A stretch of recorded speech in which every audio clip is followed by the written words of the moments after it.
औज़ुबिल्लाहिमिनश्शैतानिर्रजीम बिस्मिल्लाहिर्रहमानिर्रहीम। अस्सलाम वालेकुम स्टूडेंट्स, मैं हूं सुजाउल सुहेल, आपका मैथ टीचर। तो हमने स्टार्ट किया हुआ है 1.6 का क्वेश्चन नंबर 1। हम इसको सोल्व कर रहे हैं ग्रामर मेथड के साथ। प्रीवियस वीडियोस में या प्रीवियस लेक्चर में हमने इसके 3 पार्ट कर लिए थे, आगे हम इसके रिमेनिंग पार्ट करते हैं। तो मेथड वही है, जिस तरह से हमने प्रीवियस क्वेश्चन किए हैं उसी तरह से इसको करेंगे। तो इसमें हम सबसे पहले क्या करते हैं कि हमने मैट्रिक्स बनाने होते हैं। तो इधर मैं मैट्रिक्स लिख लेता हूँ कि ए मैट्रिक्स आपके पास क्या है, कि ये आपको पता भी होगा कि जोन से हम मैट्रिक्स बनाते हैं, ए वाला मैट्रिक्स वो पहली इक्वेशन में से लेते हैं और दूसरी इक्वेशन में से। पहली इक्वेशन में एक्स का कोएफिशिएंट क्या है 3, तो ये मैंने लिख लिया 3, और इधर वाई के साथ 2 है, लेकिन इसके साथ साइन कौन सा, माइनस का, तो ये आपके पास क्या आ जाएगा -2। ये पहली इक्वेशन में से हमने एक्स वाई के कोएफिशिएंट लिख लिए। अब ये आपके पास दूसरी इक्वेशन है, इसमें एक्स का कोएफिशिएंट क्या है 5, तो ये मैंने लिख लिया 5। अब ये y है, y के साथ इधर भी 2 है और साइन के साथ कौन सा, माइनस का, तो ये आपके पास क्या आ जाएगा -2। ये आपके पास पहली और दूसरी इक्वेशन में से आपने x और y के जो उनसे कोएफिशिएंट थे वो लिख लिए। अब उसके बाद आपने दूसरा मैट्रिक्स बनाना है जिसको हम नाम देते हैं b का। और वो मैट्रिक्स क्या होता है कि वो वाले नंबर या वो कांस्टेंट जो इक्वल टू से दूसरी साइड पे होते हैं, और वो क्या है, ये पहली इक्वेशन में -6 है और ये वाली पूरी दूसरी इक्वेशन है और इसमें क्या है -10। तो ये हमने ए और बी के मैट्रिक्स बना लिए। और उसके बाद क्रैमर मेथड में आपको पता है कि आप ए एक्स भी लिखते हैं और ए वाई भी लिखते हैं। तो इधर जब मैं ए एक्स लिखूंगा तो अगर आपको याद हो तो हम ए एक्स कैसे लिखते हैं कि ये वाला ए का पहला कॉलम है और ये वाला ए का दूसरा कॉलम है। जब हमने ए एक्स लिखना है तो पहले ये दूसरे कॉलम की जो सी वैल्यू है ये -2 ये एज इट इज हम लिखते हैं इसको। और उसके बाद क्या करते हैं, जो सा पहला कॉलम है इसको नहीं लिखते, उसकी जगह किसकी वैल्यू लिखते हैं, बी की। तो ये आएगा -6 और -10।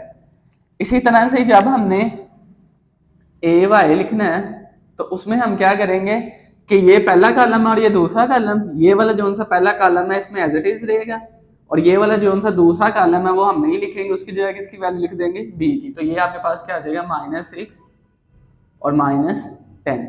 अब उसके बाद हमने क्या करना है कि पहले ए का डिटर्मिनेंट लेना है, फिर ए एक्स का डिटर्मिनेंट लेना है और फिर ए वाई का डिटर्मिनेंट लेना है, फिर हम एक्स की वैल्यूज निकालेंगे और वाई की। तो इधर मैं लिखता हूँ ए का डिटर्मिनेंट, और डिटर्मिनेंट में आपको पता है कि हम स्ट्रेट ब्रैकेट खत्म करके क्या लगाते हैं, मोड, यानी कि स्ट्रेट लाइन, जिसको आप इजीली कह सकते हैं। तो ये स्ट्रेट लाइन, ये 3 5 और ये क्या -2 और -2। अब डिटर्मिनेंट में क्या करेंगे कि 3 को -2 से मल्टीप्लाई करेंगे और 5 को भी -2 से, यानी कि इसको इसके साथ, इसको इधर मैं लिखूंगा 3 मल्टीप्लाई बाय -2। और डिटर्मिनेंट में दरमियान में साइन कौन सा आता है, माइनस का, हमेशा माइनस का साइन आएगा डिटर्मिनेंट में। और इसको किससे करेंगे, इसके साथ, तो ये क्या आएगा 5 मल्टीप्लाई बाय -2। अब 3 को वैसे 2 से मल्टीप्लाई करें 6 और 2 के साथ माइनस है, तो ये आपके पास क्या आ जाएगा -6, और ये वाला minus as it is.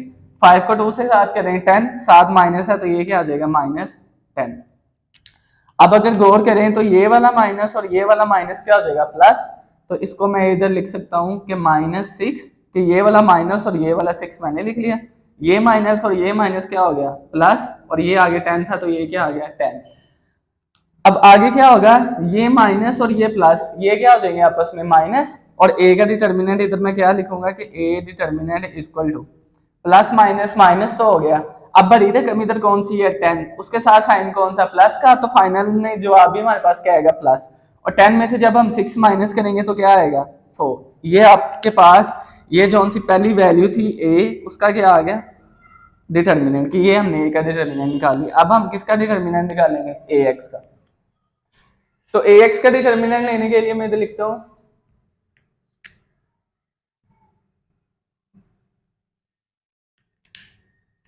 A x का डिटर्मिनेंट अब निकालना है, तो मैं लिखूंगा ए एक्स और उसके साथ भी क्या लगाऊंगा, मोड, और ये भी क्या आएगा मोड। अब ए एक्स की वैल्यू क्या, -6 -10 और ये क्या -2 और -2। अब इसको भी उसी तरह सोल्व करना है जैसे हमने इसको किया है, कि इसको मैं मल्टीप्लाई कर दूंगा इसके साथ। तो इसको मैं आगे लिख रहा हूँ लेकिन आपने नीचे स्टेप बाय स्टेप जाना है। तो ये आएगा -6 मल्टीप्लाई बाय -2, और डिटर्मिनेंट में दरमियान में साइन कौन सा आता है, माइनस का। और अब इसको किसके साथ करेंगे, इसके साथ ये आएगा -10 मल्टीप्लाई बाय -2।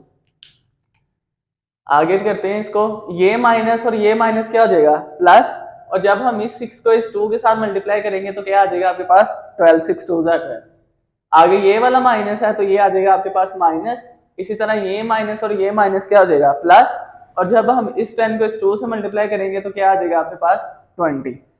अब इधर बड़ी रकम आपके पास कौन सी है 20, उसके साथ साइन कौन सा आ रहा है माइनस का, यानी कि फाइनल जब आपके पास आंसर आएगा तो उसका साइन क्या होगा माइनस, ये मैंने लगा दिया। अब 20 में से 12 को माइनस करेंगे तो क्या आएगा -8। ये आपके पास इसका डिटर्मिनेंट आ गया ए एक्स का। अब आगे आपने किसका डिटर्मिनेंट लेना है ए वाई का, तो ए वाई का भी हम इसी तरह से लेते हैं कि ए वाई मोड मोड इसकी वैल्यू क्या है 3 5 3 5 -6 -10 -6 एंड -10। तो इसको भी मैं आगे कर रहा हूँ लेकिन आपने इसको नीचे स्टेप बाय स्टेप करना है। अब इसको हम क्या करेंगे, इसको इससे मल्टीप्लाई करेंगे तो ये आएगा 3 मल्टीप्लाई बाय -10 और डिटर्मिनेंट के दरमियान में कौन सा साइन आता है माइनस का, और इसको किससे करेंगे इसके साथ, तो इधर क्या आएगा 5 मल्टीप्लाई बाय -6। अब जब हम इस 3 को 10 से मल्टीप्लाई करेंगे तो क्या आएगा 30 और 10 के साथ साइन कौन सा माइनस का, तो ये आपके पास क्या आ जाएगा -30। अब ये वाला माइनस है ये एज इट इज आ जाएगा, और इसी तरह 5 6 क्या होता है 30, 6 के साथ भी माइनस है तो आपके पास क्या आ जाएगा -30। अब इसको अगर हम देखें तो ये वाला माइनस और ये माइनस क्या हो जाएगा आपके पास प्लस, तो ये आपके पास क्या आ जाएगा ये वाला -30 वैसे ही रहेगा, और ये माइनस और ये माइनस क्या हो गया प्लस, और ये आगे भी 30 था तो ये आपके पास क्या आ गया 30। अब ये माइनस और ये प्लस क्या होगा माइनस, सेम वैल्यूज हैं 30 में से जब हम 30 माइनस करेंगे तो वो क्या आएगा आपके पास 0, तो ये ए वाई का मोड आपके पास क्या हो जाएगा 0। तो ये हमारे पास जो हमने 3 डिटर्मिनेंट निकालने थे वो उनकी वैल्यूज आ गई कि पहले वाले ए का डिटर्मिनेंट ये आ गया, फिर ए एक्स का डिटर्मिनेंट ये आ गया, फिर ए वाई का डिटर्मिनेंट ये आ गया। हर क्वेश्चन में हमने इसको इसी तरह किया। अब आपको पता है कि जब हमने x की वैल्यू निकालनी है तो नीचे किसका डिटर्मिनेंट आना है a का, x की वैल्यू निकाल रहे हैं तो ऊपर क्या आएगा ax का डिटर्मिनेंट।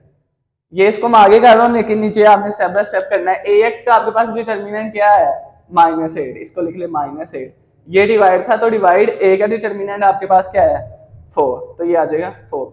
अब इसकी कटिंग कर दे कि 2 2s are 4 और 2 4s are 8, फिर 2 1s are 2 और 2 2s are 4, तो ये आपके पास x की वैल्यू क्या आ जाएगी ये वाला माइनस ये वाला, ये मैंने लिख लिया, और इधर 2 बचा है तो ये आपके पास क्या आ जाएगा 2। ये आपके पास किसकी वैल्यू आ गई x की। अब उसके बाद आपने y की निकालनी है तो y के लिए मैं क्या लिखूंगा कि नीचे किसका डिटर्मिनेंट आएगा a का, और y की निकालनी है इधर x की निकाल रहे थे तो ऊपर ax का डिटर्मिनेंट, y के निकाल रहे हैं तो ऊपर किसका डिटर्मिनेंट आएगा ए वाई का डिटर्मिनेंट। अब ए वाई का डिटर्मिनेंट की वैल्यू आपके पास क्या है 0, तो इसको लिखें 0 और डिवाइड में ए का डिटर्मिनेंट क्या है 4, और 0 जब किसी भी नंबर के साथ डिवाइड हो तो वो आपके पास क्या आता है 0, तो ये आपके पास किसकी वैल्यू आ गई y की। तो यही हमने x और y की वैल्यू निकालनी थी तो वो हमने निकाल ली। अब इसी तरह ही आगे हमारे पास इसका 5वां पार्ट है, इसको भी हम उसी तरह से करेंगे कि पहले ए मैट्रिक्स लिखेंगे, फिर बी लिखेंगे, फिर ए एक्स लिखेंगे, फिर ए वाई, और फिर आगे उसको सोल्व करेंगे। तो इधर मैं लिखता हूँ सोल्व ए मैट्रिक्स। हम किस तरह से लिखते हैं कि पहली इक्वेशन में से x और y के कोफिशिएंट, पहली इक्वेशन में x का कोफिशिएंट 3, y का कोफिशिएंट फिर -7, तो इसको हम क्या लिखेंगे -2। अब पहली इक्वेशन में से लिख ली, उसके बाद ये दूसरी इक्वेशन है, इधर x का कोफिशिएंट क्या है -6 और y का कोफिशिएंट क्या है 4। ये हमने a में लिख लिए x और y के कोफिशिएंट। उसके बाद हमने लिखना है b वाला मैट्रिक्स, और b वाला मैट्रिक्स हम किस तरह से लिखते हैं जो इक्वल टू के दूसरी साइड पे होते हैं। तो पहले क्या -1 तो ये आ गया -1, फिर क्या 4, तो ये आपके पास क्या आ गया 4। तो ये हमने a और b वाले मैट्रिक्स लिख लिए। अब उसके बाद हमने क्या करना है कि ax वाला बनाना है और ay वाला, तो इधर मैं लिखता हूँ ax।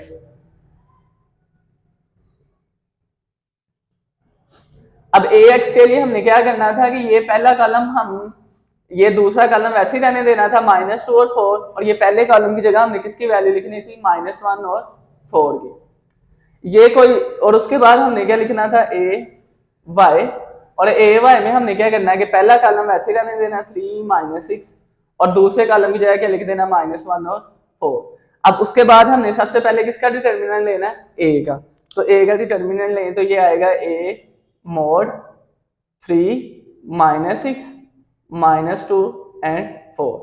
अब इसको हम मोड इसका किस तरह से लेंगे, 3 को मल्टीप्लाई करेंगे 4 के साथ तो ये आएगा 3 मल्टीप्लाई बाय 4। दरमियान में साइन कौन सा आता है, माइनस का, और इसको मल्टीप्लाई करेंगे इसके साथ तो ये आएगा -6 मल्टीप्लाई बाय -2। इनको मल्टीप्लाई कर दें, 3 को 4 से मल्टीप्लाई करेंगे तो क्या आएगा 12, ये दरमियान में माइनस है तो माइनस, अब ये माइनस और ये माइनस क्या हो जाएगा प्लस, और 6 को 2 से जब हम मल्टीप्लाई करेंगे तो क्या आएगा 12, और जब 12 में से 12 माइनस होगा तो क्या आएगा 0, और a का मोड आपके पास क्या आ गया 0। तो ये हमारे पास a का डिटर्मिनेंट आ गया। अब हम इसको आगे सॉल्व नहीं करेंगे, जब हमने यही वाले 5 वाले क्वेश्चन को इनवर्स मेथड से किया था तो तब भी आपके पास इसका आंसर 0 आया था, तो हमने उधर भी लिख दिया था नो सोल्यूशन, इधर भी इसका डिटर्मिनेंट आ गया 0, तो इधर भी हम क्या लिख देंगे नो सोल्यूशन। अब इसमें एक और बात है कि मैंने पहले लिखा है a और फिर लिखा b, फिर मैंने ax लिखा, फिर ay लिखा, फिर a का डिटर्मिनेंट लिया, और हम इसी तरह से पीछे वाले क्वेश्चन में करते आ रहे हैं। आप अगर पहले a लिख के a का डिटर्मिनेंट ले लेते हैं फिर भी कर सकते हैं, ax लिख के ax का डिटर्मिनेंट ले लें, फिर ay लिखें, फिर ay का डिटर्मिनेंट ले लें, यानी कि अगर a लिखा है तो a का डिटर्मिनेंट ले लें, ax लिखा है तो x का डिटर्मिनेंट ले लें, यानी कि साथ साथ भी कर सकते हैं, और जैसे हम कर रहे हैं अलग अलग वैसे भी कर सकते हैं। तो ये इधर तक ही होगा। अब आगे इसका हमारे पास पार्ट नंबर है 6, इसको हम सोल्व करते हैं। इसको भी उसी तरह से करना है कि लिखें सोल्व। अब पहले हम लिखेंगे ए वाला मैट्रिक्स, ये जो सा इधर मैं बता रहा था ना कि पहले अगर ए लिखा है तो ए का डिटर्मिनेंट ले ले, वो आपको मैं उस तरीके से भी कर देता हूँ, दोनों में से आप जिस तरह से मर्जी कर सकते हैं। ए में क्या आएगा कि उसी तरह से पहले क्वेश्चन में से एक्स वाई का क्वेश्चन, एक्स का क्वेश्चन इधर क्या है 4, तो ये लिख लिया 4। अब वाई के साथ कुछ भी नहीं है, तो मैंने आपको बताया हुआ है कि अगर इसी तरह लिखा हो कि वाई के साथ कुछ भी ना हो तो उसके साथ क्या होता है 1, और अगर प्लस हो साथ तो वो प्लस का 1 आ जाता है, अगर माइनस हो तो माइनस का 1, या तो प्लस होगा या माइनस होगा, एट ए टाइम एक चीज होगी। अब इधर देखें वाई के साथ क्या प्लस, तो इधर 1 कौन सा आ जाएगा प्लस का, पहली क्वेश्चन में से हमने लिख लिया। अब ये दूसरी क्वेश्चन है, इधर एक्स की कोएफिशिएंट क्या है -3, अब इधर भी वाई के साथ कुछ नहीं है तो कुछ नहीं है, इसका मतलब क्या है 1, साइन कौन सा माइनस का, तो इधर क्या आएगा -1। इधर वाई के साथ भी कुछ नहीं था, साइन प्लस का तो प्लस का 1, इधर भी वाई के साथ कुछ भी नहीं है तो उधर 1 होगा, साइन माइनस है तो माइनस का 1। उसके साथ बी वाला मैट्रिक्स लिखेंगे, तो बी वाले में क्या आते हैं, ये वाले जोन से कांस्टेंट होते हैं दूसरी तरफ 9 और -5। अब ए लिखा ना, ए का डिटर्मिनेंट ले ले, ये आपको मैं दूसरा तरीका बताने लगा हूं, इस तरह से भी कर सकते हैं उस तरह से भी। ए का डिटर्मिनेंट ले, डिटर्मिनेंट में क्या हम करते हैं कि स्क्वायर ब्रैकेट को मोड में 4 -3 1 -1, ये आपने नीचे स्टेप बाय स्टेप करना है। अब इसको मैं क्या करूंगा, इसको इससे मल्टीप्लाई करेंगे 4 मल्टीप्लाई बाय -1, और डिटर्मिनेंट में माइनस का साइन, और इसको इसके साथ -3 मल्टीप्लाई बाय 1। अब 4 को 1 से मल्टीप्लाई करें तो क्या आएगा 4 और साथ माइनस है तो ये क्या बन जाएगा आपके पास -4, और दरमियान में साइन कौन सा माइनस का। इसी तरह 3 को 1 से करें, 3 साथ माइनस है तो ये क्या आ जाएगा -3। अब आगे क्या होगा, ये माइनस और माइनस क्या हो जाएगा प्लस, तो ये बन जाएगा -4 + 3। अब इधर पर रकम आपके पास कौन सी है, ये वाली 4 वाली, और छोटी कौन सी है 3, ये माइनस और ये प्लस क्या होगा माइनस, बड़ी रकम के साथ साइन कौन सा माइनस का, तो आपके पास ए का डिटर्मिनेंट क्या आ जाएगा -1। ये हमने ए का डिटर्मिनेंट ले लिया कि ए लिखा, ए का डिटर्मिनेंट ले लिया। अब ए एक्स ले ले, अब ए एक्स हमने किस तरह से लिखना था कि ये पहला कॉलम है ए में और ये दूसरा कॉलम है, दूसरे कॉलम को वैसे ही लिख लेना है 1 -1, और पहले कॉलम की जगह क्या लिखना है बी की वैल्यू 9 -5, और जब हम इसका डिटर्मिनेंट लिखेंगे, ये अभी मैंने मैट्रिक्स से लिखा है ax वाला, और जब हम इसका मोड लेना होगा तो मैं लिखूंगा ax मोड, और मोड आएगा यानी कि स्ट्रेट लाइन, और ये वैल्यूज वैसे ही 9 -5, और ये क्या आएगा 1 -1। अब इसका आप डिटर्मिनेंट ले लें, ये अभी ax मैंने लिखा है, इसका डिटर्मिनेंट ले लिया, तो ये आपके पास क्या आएगा ax। अब इसका लेने लगे हैं डिटर्मिनेंट, इसको क्या करेंगे इसके साथ, तो ये आपके पास आएगा 9 मल्टीप्लाई बाय -1, और दरमियान में डिटर्मिनेंट के साइन माइनस का, और इसको इसके साथ -5 मल्टीप्लाई बाय 1। अब इसको मल्टीप्लाई करें, 9 को 1 से करें 9, 1 के साथ माइनस है तो -9, ये वाला माइनस एज इट इज। 5 को 1 से करें 5, तो 5 के साथ माइनस है तो -5। अब आगे क्या होगा उसी तरह ही कि ये माइनस और ये माइनस क्या हो जाएगा प्लस, तो ये आपके पास क्या बन जाएगा -9 प्लस 5। और ए एक्स का जब हम डिटर्मिनेंट लिखेंगे तो वो आपके पास क्या आ जाएगा, अब ये माइनस और ये प्लस क्या हो जाएगा माइनस, बड़ी रकम कौन सी है 9 और उसके साथ साइन माइनस क्या है तो ये माइनस आएगा, और 9 में से 5 जब माइनस करेंगे तो क्या आ जाएगा 4। ये आपके पास ए एक्स का डिटर्मिनेंट आ गया। अब उसके बाद आपने क्या लिखना है ए वाई, तो ये आएगा ए वाई।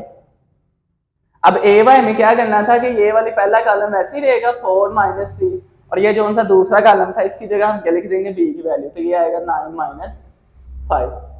अब इसका हमने डिटर्मिनेंट लेना है तो इसको मैं लिखूंगा ए एक्स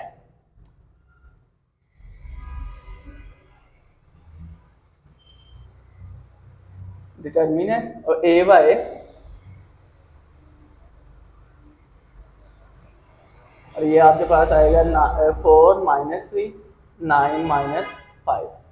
अब इसका हम डिटर्मिनेंट किस तरह से लेंगे कि इसको इससे मल्टीप्लाई करेंगे, ये भी हमने ए बाई लिखा डिटर्मिनेंट के फॉर्म में, तो ये आपके पास क्या आएगा 4 × -5, और दरमियान में साइन कौन सा आएगा माइनस का, और इसको किससे करेंगे इसके साथ -3 × 9। मल्टीप्लाई करें 4 को 5 से करेंगे तो क्या आएगा 20, 5 के साथ माइनस है तो -20, और ये वाला माइनस वैसे ही 3 को 9 से करेंगे 27, और इसके साथ भी माइनस है तो क्या आ जाएगा माइनस। अब ये माइनस और ये माइनस क्या हो जाएगा प्लस, ये -20 वैसे ही माइनस माइनस प्लस, और ये क्या आ जाएगा 27। अब ये माइनस और ये प्लस भी क्या आ जाएगा माइनस, और ए आएगा, फिर आपके पास डिटर्मिनेंट क्या आ जाएगा, बड़ी रकम 27 है ना, तो बड़ी रकम के साथ प्लस है तो ये +7 ए वाई का डिटर्मिनेंट आ गया। अब हमने x की वैल्यू निकालनी है और y की। x को हम क्या लिखेंगे, नीचे किसका डिटर्मिनेंट आएगा a का, और x का वैल्यू निकालनी है तो ऊपर किसकी वैल्यू आ जाएगी ax का डिटर्मिनेंट। ax का डिटर्मिनेंट आपके पास क्या है -4, लिख ले -4, और a का डिटर्मिनेंट आपके पास क्या है -1, ये लिख लिया हमने -1। अब ये माइनस माइनस से कैंसिल हो जाएगा और ऊपर क्या बचा 4, तो आपके पास x की वैल्यू क्या आ जाएगी 4। अब y की वैल्यू निकालें, तो y की वैल्यू जब हम निकालेंगे ये नीचे क्या आएगा a का डिटर्मिनेंट, y की निकाल रहे हैं तो ऊपर किसका डिटर्मिनेंट आएगा a y का, और a y की वैल्यू क्या निकाली आपने 7, और डिवाइड में a का डिटर्मिनेंट क्या है -1। तो ये आपको मैंने पिछले वैल्यू लेक्चर्स में भी बताया था कि जब डिवाइड में 1 आए तो उसको हम ऐसे छोड़ देते हैं, लेकिन अगर माइनस हो तो वो ऊपर वाली रकम के साथ शिफ्ट हो जाता है, यानी कि ये माइनस के साथ आ जाएगा 7 के साथ, तो ये y आपके पास क्या बन गया -7। तो ये हमारे पास x और y की वैल्यूज आ गई। तो ये था हमारा आज का लेक्चर, होप्स हो गया आपको समझ लगी होगी। ये वाले तरीके से चाहे आप करते जाए या ये वाले से करते जाए, इन दोनों में फर्क क्या है कि इसमें हमने पहले ax लिखा फिर ay लिखा है, a लिखा b ax ay, फिर a का डिटर्मिनेंट लिया, फिर ax का लिया, फिर ay का लिया, और इसमें हमने क्या लिखा है a लिखा तो a का डिटर्मिनेंट ले लिया, ax लिखा तो ax का डिटर्मिनेंट ले लिया, ay लिखा तो ay का ले लिया। इन दोनों में कोई डिफरेंस नहीं है, बस थोड़ा सा डिफरेंस है, ज्यादा नहीं है। आप इसको इस तरह से भी सोल्व कर सकते हैं या उस तरह से भी। तो ये था हमारा आज का लेक्चर, होप्स हो कि आपको समझ लगी होगी। अब आपसे मुलाकात होगी नेक्स्ट लेक्चर में। अल्लाह हाफिज।